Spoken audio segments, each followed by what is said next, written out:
Hi everyone, welcome back to round 9 and possibly the last round I'll be actually in this game. It's looking pretty nasty here. Big big joint attack from the Japanese and Germans. So let's have a quick look at what's happened in round 8 and we'll jump back into my patches. So 13 infantry, 1 artillery. Bit of a push from the Americans and British here, which is good to see. So we're getting some help at least. It's nice. Right. So Archangel blitz through. That's pretty much it, and just nothing else. Oh, interesting. I've noticed France has fallen. I feel that's probably because they pulled out rather than.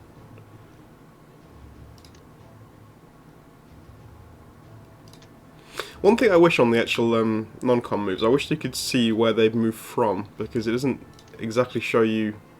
It shows what's moved to where, but not from where. Yeah, I'd like to know specifics, but yeah, anyway, it doesn't matter. Okay, so France, we've taken France, but it's short-lived. I'm sure they've got plenty of infantry. They're just making sure they can take Karelia back here. So look at Britain, or UK rather. 5 infantry, 3 artillery, 1 fighter. Combat, Karelia. So just moving into the under-defended territory, basically, because all the Germans have moved out to take on Moscow. So Burma, nice, took Burma, that's good. I'm assuming the Japanese tried to take it back and fail, which is good. 5 artillery, 8 infantry for Marco. Combat, Kazakh waltzed in. Nice. US held on, that's good. Killed 4 infantry. Wait, what's happened here? Okay, cool. Wow, look at that, Burma. 2 infantry and a tank lost against 1 infantry. That's a stubborn infantry if I ever saw one. Bloody hell. Didn't even give ground. I got that guy's a hero. Bloody hell. I feel like doing every com game, doing like a highlight reel at the end, like with the most most memorable unit. So for the last one, it definitely would have been my bomber from the start that got like 6 successful raids without dying. I think probably this guy here has got the is in the running for that one. Bloody hell, nice defense. So nice we head on to Hawaii, but I'm wondering what happened after that, because it looks like we've lost some fleet here. Yeah, so oh, fair enough. Okay, so what was the move there? Okay, so 2 fighters, cool. Okay.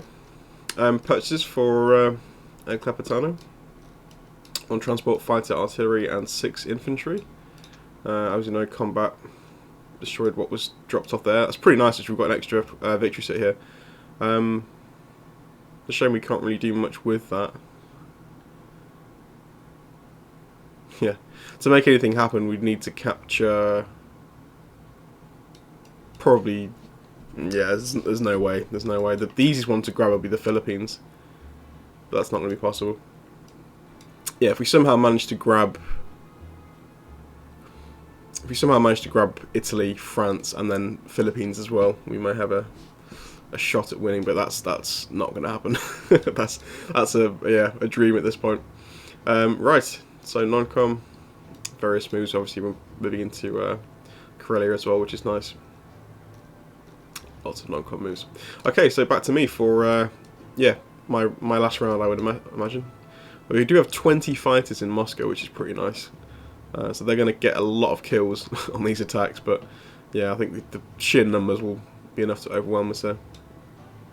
So we'll go with as many as we can, 4 units as best we can do. Nothing we can attack here, obviously. It's almost tempting to go to push out here. A couple of my ally games recently have been won by pulling Russia out and going for Berlin and killing Berlin, and then obviously it's so hard for the Japanese, even if they've got a big army, to win, because the points in this very tight cluster in Europe, Berlin, Paris, Rome, it's a lot of IPC in this very small area, so hitting this and beating it is so hard for one nation. But anyway, yeah, that's not going to be possible here. We can't push out any direction, really. Anywhere we go, we're going to get absolutely destroyed, so we'll be sitting here. So no move for us. No non-coms. and mobilization. I'm tempted to put 1 infantry in Corellia just to keep myself alive, just so I could move something around the board. Oh, that's tempting actually. Is that just stupid though? It is just stupid, but I'm gonna die anyway. Screw it. I want 1 infantry alive. I want one unit to play with.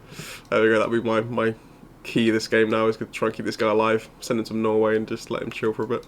Okay. Anyway, that's my round 9. So I'm hoping to catch the attack from either TheRealKeet or Marco. It'll be interesting to watch the battle here, but we'll see if that's possible. Anyway, I'll see you back for possibly battle, or we'll skip to round 10. See you later. Okay, we're back for the final analysis of this game. So basically, TheRealKeet attacked Russia, as we thought he would, obviously, round 9, and took it fairly convincingly. He still had lots of tanks left over, some artillery and all his planes. So we just called the game, because at this point it's very much over. We've got very little presence in Corellia here, not enough to deter all of the German forces and also the Japanese. So it's yeah, it was a lost game at this point. Just the attack difference now as well. We're quite a long way behind, to say the least. But yeah, so we decided to call it. So well played to TheRealKeet and Marco Ramius. Played really solid this game. I think the problem for us is there was not a lot of coordination between all 3 of us. We weren't really talking behind the scenes and sort of planning each move, you know. And I think that's probably what let us down there. Just a bit of coordination and communication with what we were trying to accomplish, really, because it's very tricky with the Allies, especially when you've got 3 players. It's very difficult to coordinate, because obviously the Allies rely heavily on being able to, you know, form a team plan, really, and execute that in coordination with each other. When it's sort of everyone doing their own thing, it's a lot harder, to be fair. But it's good fun though. It's always good fun playing these the 5-player games. It's always, you know, produces some interesting results, so yeah, it's good. But no, solid game from the Axis there. There was no way in. I think particularly from TheRealKeet, I think he played really solid this game. There was never a way in for any of us, really. Yeah, he was on top of Russia extremely quickly, and yeah, into the Caucasus for a quick kill. So round 9, I think someone mentioned in the comments, this was probably the shortest com game we've had. I think the next one, I mean, obviously we could have played on, obviously, so it's not exactly it wasn't a victory to the, you know, a VC victory, but it was the shortest game we've played. I think the next closest is 10 rounds, so yeah, this was the shortest game so far. But no, good fun. So well played to all, anyway, and I'll see you for the next one. Take care.